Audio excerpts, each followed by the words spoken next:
Welcome to Peernovation, the podcast with Leo Batari and me, Randy Cantrell. Building on our previous shows, The Year of the Peer and What Anyone Can Do, we turn our attention to helping business leaders build high-performing teams. We'll talk with a diverse group of thought leaders who will share stories and insights that will help you and your teams achieve new heights. If you believe there is strength in numbers and that meeting the challenges of the future can only be achieved if we do it together, then join us for the conversation.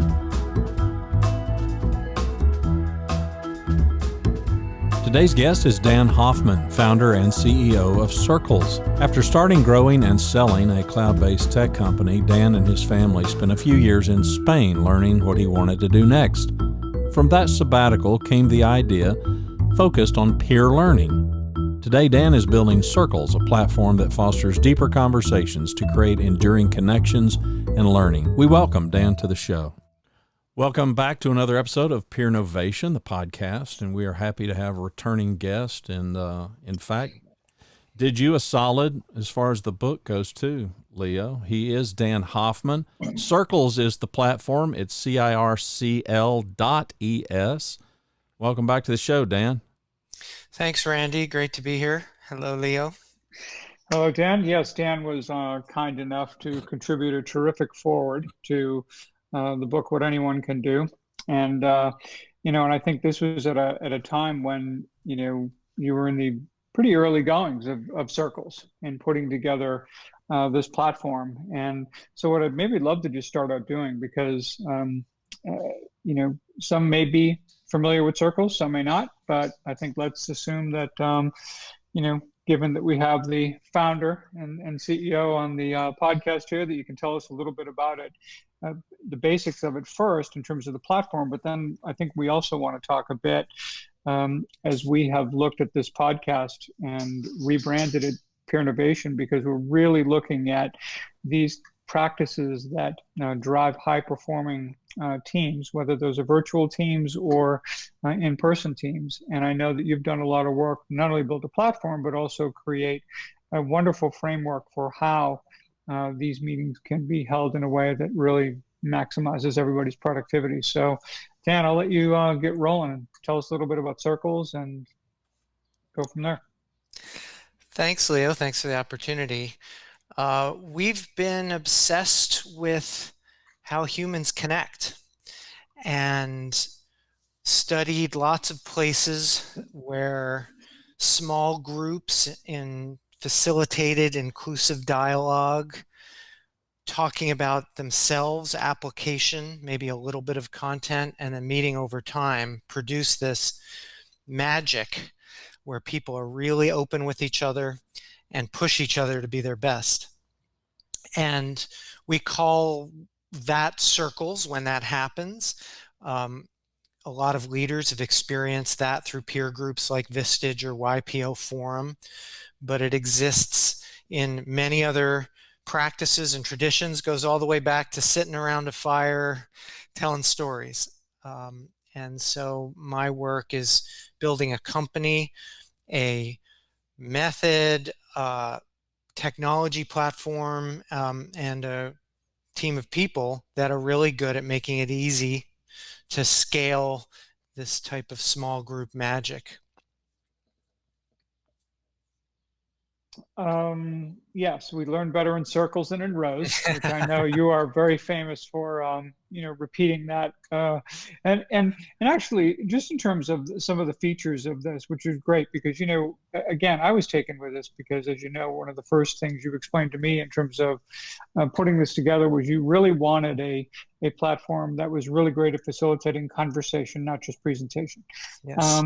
So with that, you have some really cool features that I actually wouldn't mind going through the basics of it, because why not give people a sense of what this is all about? We love using it for the podcast, and people may certainly love using it for their meetings, especially if they are using one platform and want to change things up a little bit, But we can, of course, turn my video off and on here.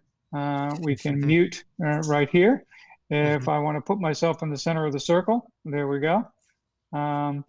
And if I want to raise my hand, if I have a question. And then, of course, if someone says something great, I don't want to interrupt the flow of what they're talking about. Little +1. You're gives an them a nice expert. thumbs up for, you know. So this is really great stuff. But then there's also some fun things too. I'll throw this up on the side, and then I know that you could throw yours up as well, and just kind of walk us through this left menu. Everything from some terrific opening music to some other such things that you've got here that really I think are some great features that you've added, including chat, group survey, and all that. So. Well, the platform is built on philosophy. And one of the philosophies is that structure driving conversation gets people to open up and feel safe. Really simple example of that is the principle of equal talk time, equal airtime. It was a big finding of a MIT Carnegie Mellon study on teams. It was a big finding of Google's Aristotle project that the magic bullet for producing a psychological safety, a feeling of belonging and openness on a team is just giving time for everyone to be heard. So we bake that into the platform with the ability to ask a question of the group, set a random order. You can see everybody's got a little number, right? And the green number goes next. You can put, as you demonstrated a second ago, put yourself in the circle when you're number one in the center of the circle, and that timer on the top right automatically starts counting. So, we'd say a minute each. Then I bumper car you out. Randy's got the green 3. He's next, and so on. And so that little structure, ask a question, little time to think, another good practice. We play 30 seconds of music, random order, equal talk time. Do that at the head of a meeting. Do that when you have a real important question. Leaders ask great questions of their teams, and you'll feel how connected and open people feel. So the features are really in a service of some philosophies around peer learning and teams beneath the surface. So as you've worked with teams that have actually been just company work teams as well as peer groups, as well, people all over the world and all of that, right? Who've had to connect and bring folks together. How has this been when it comes to just keeping people connected in terms of how they've enjoyed circles? Well, it's been an exciting time for us. It's fast forwarded the adoption curve of video technology. And some of that most of it has been very, very helpful for us. It's not enough, though, just to accept the technology. People are starting to have to get good at how you connect when you're remote. And I know you've done a lot of thinking about that and practices that we're all adopting to run teams when you're not physically together. So there's been a really increased appetite for taking time, deliberate, intentional time to foster that human connection. When you don't have the asset of a company kitchen to, with a water cooler in it, you've got to be intentional. And so it's forcing us as leaders to think about what are the things that we can deliberately do to foster human connection, and what are some of the breakdowns that can happen when you don't do that? What's the absence of real connection due to a team? Why is it worth it to burn a few minutes at the head of a meeting to connect as people? What's the commercial value of that? What's the productivity gained by that? Well, you really notice it when you don't have it in other places, and you can't go to the bar after work, and you can't run into each other in the halls. So it's been a very interesting time and a lot of learning on fast forward. What I've heard is that teams not only become connected with one another, largely because when we go to a central workplace and we're all kind of dressed, we go to work and we're there at that spot and we have our little offices or cubicles or whatever we're working out of. But it's a very different dynamic when we literally, invite people into our homes. They get to see a little of the background. They get to hear the crying kids or the dog jumping on your lap and all these other kinds of, and it just humanizes us in a way that I think, to your point at the beginning, allows us to connect on a very different level that I think serves us pretty well in terms of us just being that much more forgiving of one another and recognizing that we share this common humanity and common circumstances in many respects that allow for a little more of us being patient with one another. I'd like to think, There's been a slogan, bring your whole self to work, out there for a long time, right? Why? Why? And maybe it's not always the right idea, but teams that try to build a high level of trust so you can move fast, teams that try to encourage wacky ideas so that you can be more innovative, teams that try to have a real diversity of viewpoints brought in so that you can see things maybe a little bit more from how a customer might see things, or get some fresh perspectives. See the value of this idea of bringing your whole self, and going into someone's bedroom or home office, or seeing their family walk by, or seeing with their pajamas. I guess it's a way of encouraging that. But where the rubber really meets the road is when you include people's whole selves in the conversation, and then just see how trust levels are built faster, how idea flow speeds up. Why bring your whole self to work, right? And I think ultimately, when you do that as a leader, people are engaged. You've engaged more of who they are, and that reduces churn, increases presence. You get more discretionary effort, and I think engagement is really the magic that we're after in building teams and companies. I think you brought up a great point in terms of just how to start off a meeting. It isn't just, okay, the goal for today's meeting is blah, blah, blah, and you talking at them for a while and then they get into this. But just to start off a meeting was, how's everybody doing? Let's go around the horn here and just get a sense of how you feeling, what's going on. Because, obviously, especially in this situation with the pandemic, you've got a lot of people dealing with some real varying personal challenges as well, on top of having to change the way they work. And it's pretty remarkable, actually, to me, when the number of CEOs I've talked to who said productivity's up. All my employees, I'm like amazed at how they've stepped up and how they've responded, and how it has built trust on all across the organization. I do think there can be, we have to be mindful that we're a few months into this, and there's a lot we've got to do to kind of keep that in place. But it's kind of interesting when, especially a CEO, when they say, they do these sessions like once a week where it might be Friday afternoon and people can come on, not come on, whatever.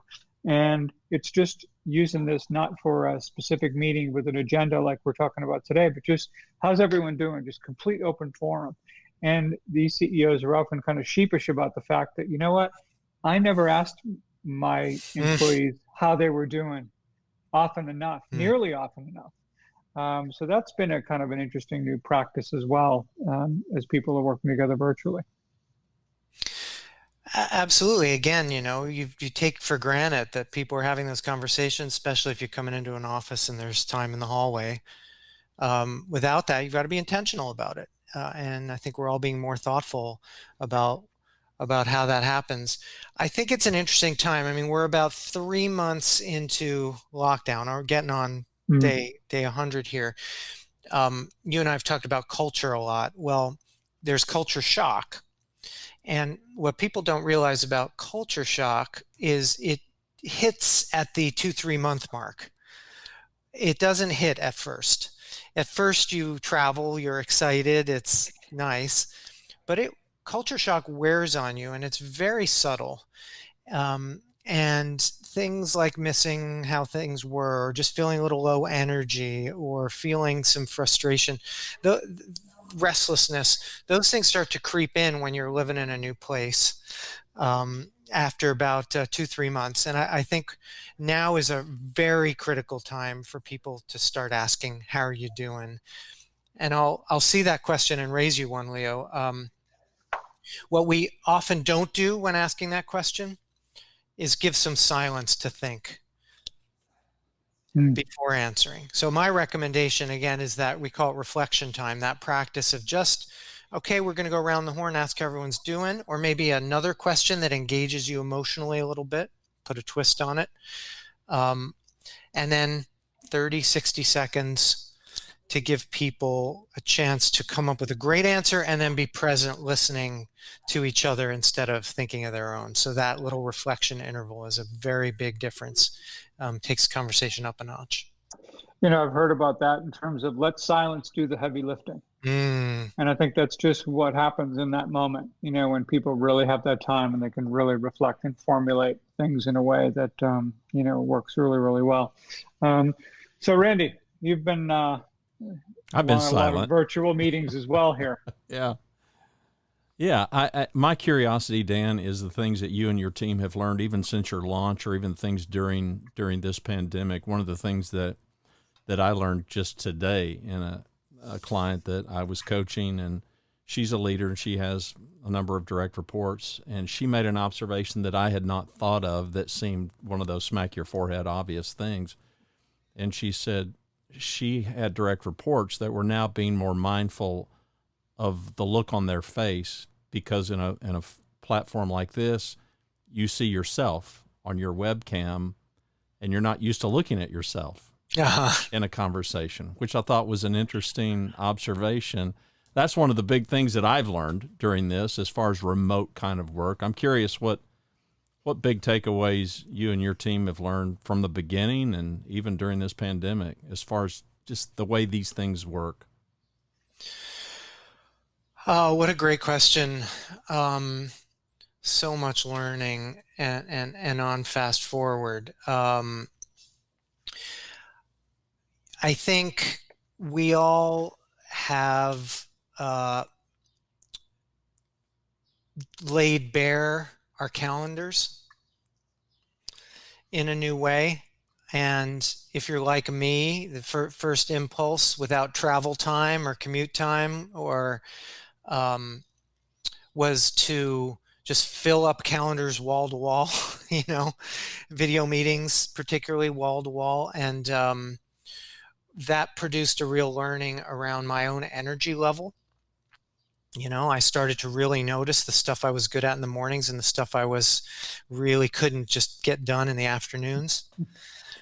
And so I've had to start figuring out breaks and figuring out how to do writing, thinking time in the morning and meeting time in the afternoon.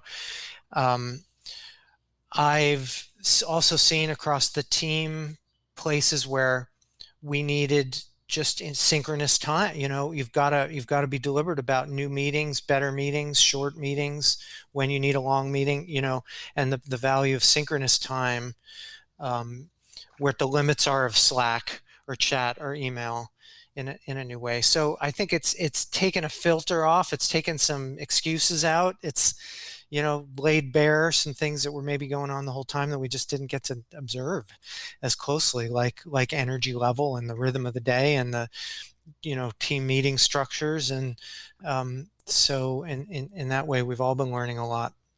What sent you down this path? What made you even start something like Circles? I mean, a super ambitious endeavor for sure. I built a unified communications company over 12 years, worked for the parent for 2 more, and then had some time to think about what I wanted to do if I grew up. I decided I wanted to build another company, and I decided I wanted to do it in learning and development generally, because that gave me a lot of energy, both my own journey as a CEO and leader, but also building a company culture where people would learn and grow. It was the most gratifying, energizing thing. So I thought, okay, where can I make a contribution in that world? And after some time reading books and thinking and having a lot of making investments and volunteering and different education, I thought, where can I make a contribution here? And it hit me on the nose. Peer learning. My experiences in YPO EO Forum and Aspen Institute Fellowship were the most transformative. So why doesn't the whole world learn in circles instead of rows? And so that was the question that I decided to spend next chapter of my life on, and um, it's led to some pretty interesting places. Well, yeah, it sure has. And, it's kind of interesting now as you so where do you see circles 5 years from now? It's become a lot clearer. It's my job at the head of the train to figure out what's coming up around the bend, and it's gotten a lot clearer for me. I see a platform that sorry, kid bursting in. Um, we're building a platform both in terms of technology and community, but also practices. And there are many different communities that believe in small group learning and the power of small group learning. There are many companies that believe in the power of teams and team learning, and there are many schools that believe in cohorts and action learning. And so all of these companies, communities, and schools share this common practice: small groups, facilitated conversation, little content that sparks thinking, meeting over time. They all look the same.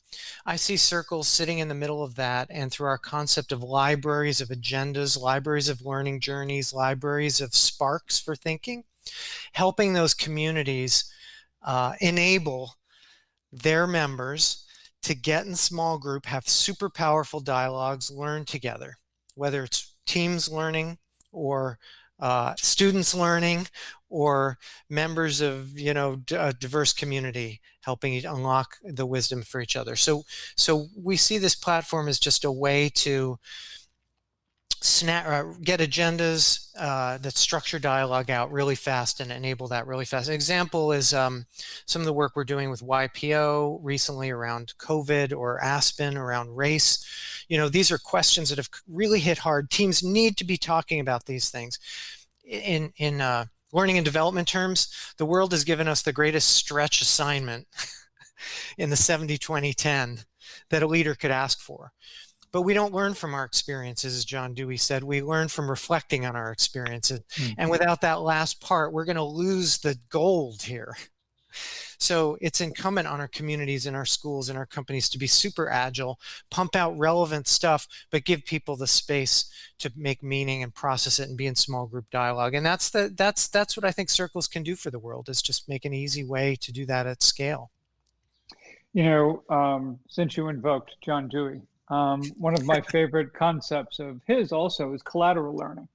And the idea that when you participate in circles, you might be doing so for a very specific reason, but you're getting so many other benefits from it at the same time in terms of how you engage others and what that looks and feels like, and really great practices around those kinds of things. So, I think that's just, super powerful. And so one of the things that we're going to be doing, and we hadn't talked about this in advance, but hope you think this would be okay. Of course, this is the second time now that we've actually done a podcast using the Circles platform. And, so what we plan to do actually as we look to this show for the remainder of the year is we want to do a panel discussion, basically. That's kind of a podcast panel, if you will, at the end of every month. And we thought, what better way to really have a conversation to get everyone around the table, if you will, or everyone around the circle, would be to use Circles as, an ongoing platform that we use for our monthly, panels and little circle chats that we're going to have. And so we're really excited about that. I hope that it will also not only expose more and more people in a different way, to what you're doing, but I do think it'll be a great way for us to, I think, be that much more effective with those kinds of conversations. So we're excited about that. That's fantastic, Leo. I'm really happy to hear. I'm proud to support that.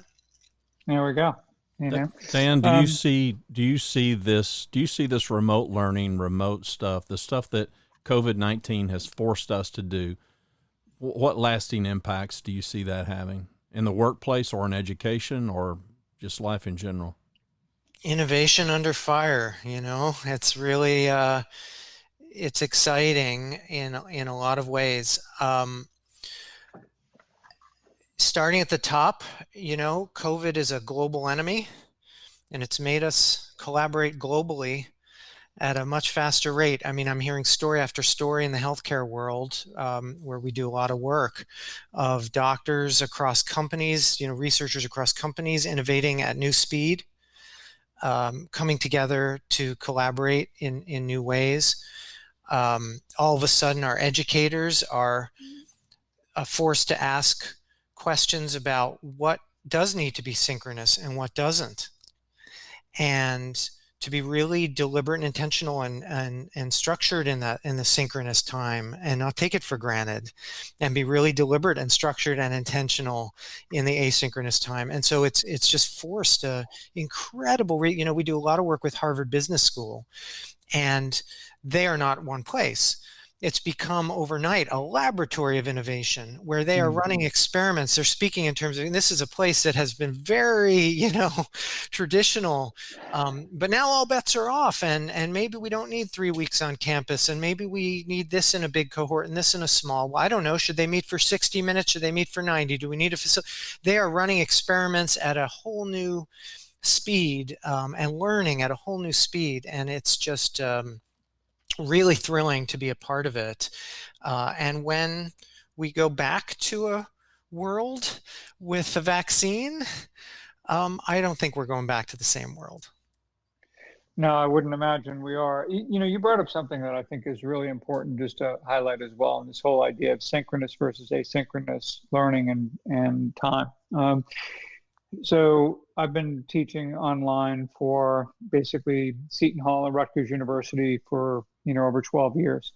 And there's a combination of certainly actually some little in-person in there too, but a lot of it is synchronous learning. But the asynchronous learning piece is amazing to me, because you lose spontaneity that you get in that energy that you get out of the classroom experience, or even an experience like this where people are responding in real time.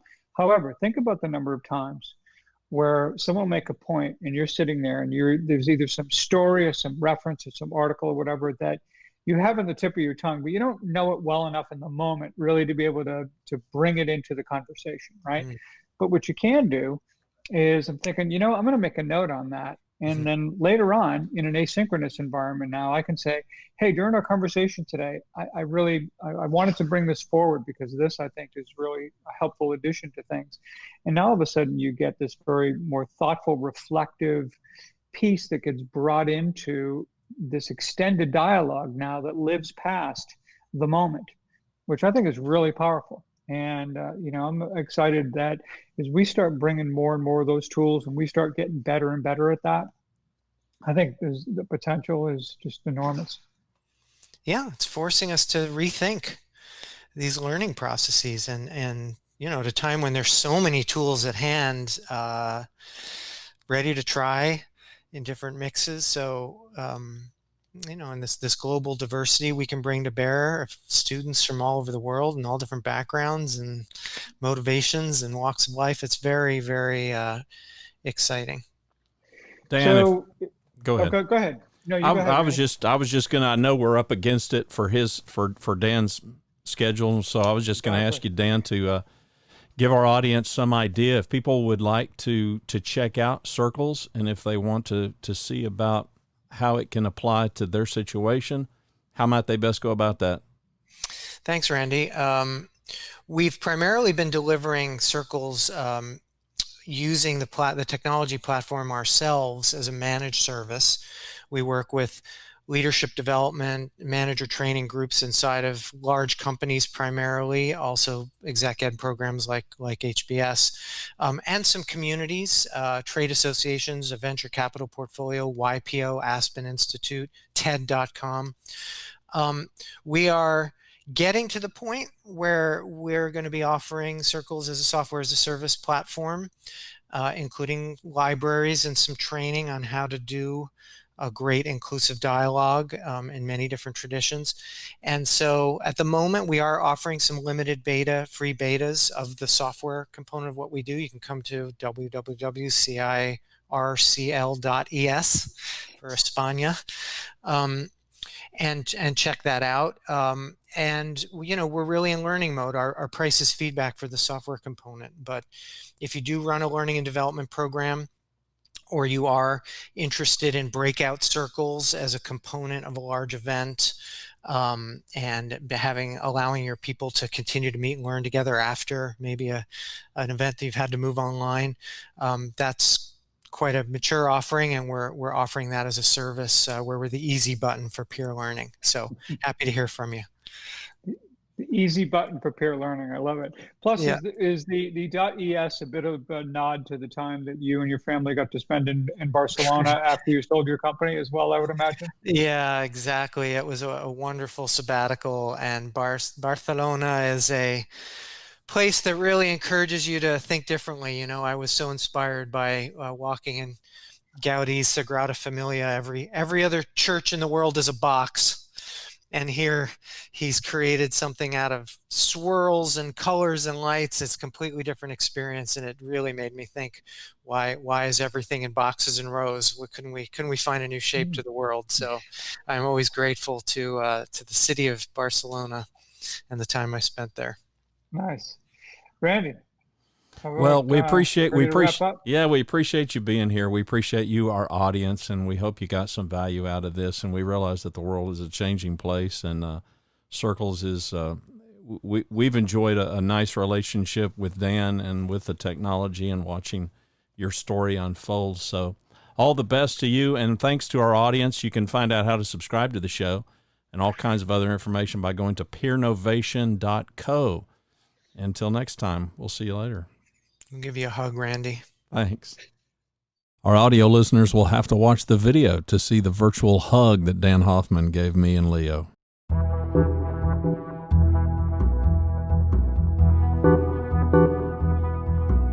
Thank you for joining us. To subscribe to the podcast and learn more about how you can engage Peernovation for your organization, contact us on the website at peernovation.co. Till next week, remember, the power of we begins with you.